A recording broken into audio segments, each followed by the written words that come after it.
One ordinary day, Ethan stepped into a small antique shop. On the dusty shelf, he found an old watch.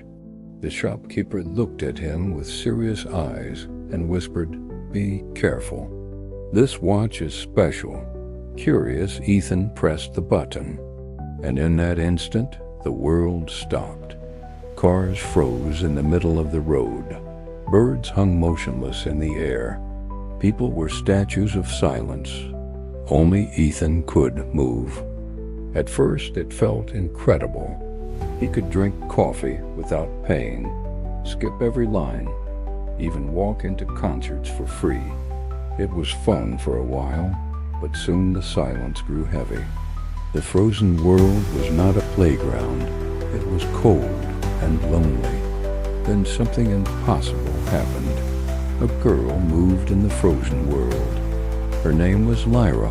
She smiled and said, "Your watch has finally found you.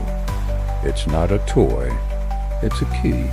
Before Ethan could ask any questions, she grabbed his hand, and in a flash of light, a portal opened.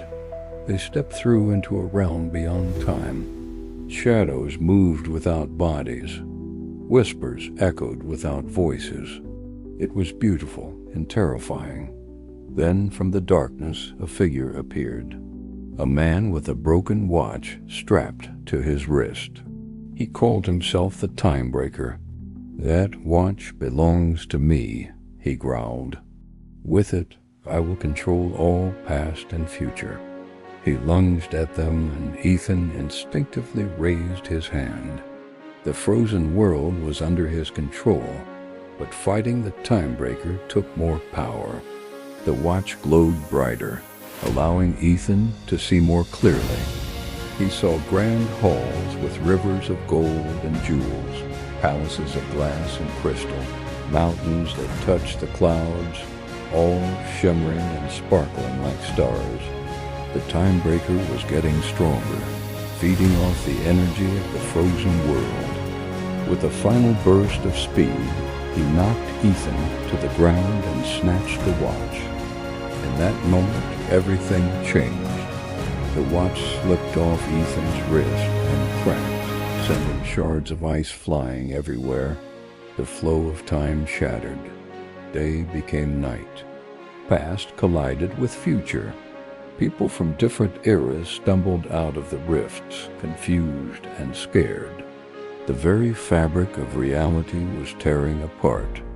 Lyra cried out, "I can fix it, but I need your help, Ethan." Suddenly she vanished. One moment she was there, the next she was gone. Before he could even process what was happening, Ethan was whisked away in a torrent of swirling colors and sounds. He closed his eyes tight, bracing for whatever came next. When he opened them, he found himself in a place unlike anything he'd ever seen before. Towering pillars carved from pure white marble stretched towards a sky filled with swirling galaxies. In the distance, a majestic palace seemed to shimmer and breathe. All around him, ethereal beings with gossamer wings fluttered through the air, their laughter echoing like wind chimes. Then, from the depths of the palace, a woman emerged. Her eyes twinkled with ancient wisdom, and her voice resonated with the timeless echoes of eternity. "You are the last of the Timekeepers," she proclaimed, "and it is your destiny to restore balance to the fractured timeline." Taking a deep breath, Ethan felt an overwhelming sense of purpose wash over him. As the woman began his training, she told him the legend of the Timekeeper. For countless ages, these guardians had safeguarded the delicate balance of time, ensuring its eternal flow.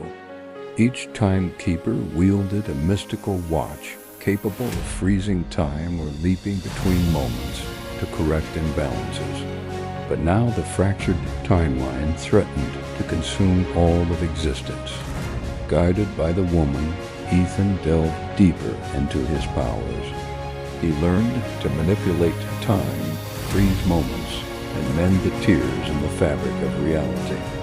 With each passing day, he grew more confident, more adept at wielding the powers of time. However, the Timebreaker, fueled by his own despair and desire to alter the past, attacked the sanctuary with an army of shadows.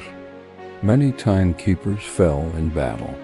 As Ethan watched in horror, the Timebreaker loomed over him, his broken watch emitting a dark, pulsating light. Just when all hope seemed lost, Lyra reappeared. She had fixed the watch and now stood beside Ethan, ready to help. Together, they confronted the Timebreaker, and in the ensuing struggle, the truth was revealed. The Timebreaker was once a guardian too, a former Timekeeper who had lost someone he loved and wished to turn back time. Torn by the revelation, Ethan hesitated. His resolve faltered. Was the enemy truly evil or just broken?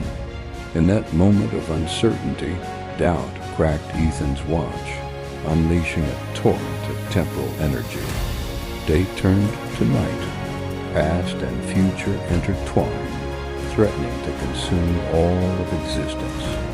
At the center of time, Ethan faced the Timebreaker one last time. But this time he understood. Being the Timekeeper was not about controlling time or wielding immense power. It was about balance, about sacrifice. With a heavy heart, Ethan made his choice. He embraced the fractured timeline, becoming one with the flow of time itself. In the end, it was not a grand battle that defeated the Timebreaker, but a single tear that flowed from Ethan's eye, a tear that held the weight of all moments, past, present, and future. The tear struck the Timebreaker, shattering his darkness and purging his broken soul. As the world returned to normal, Ethan stood alone, holding the watch. He whispered, "Time doesn't belong to me. It belongs to everyone." The watch ticked once more, marking not the end, but perhaps a beginning.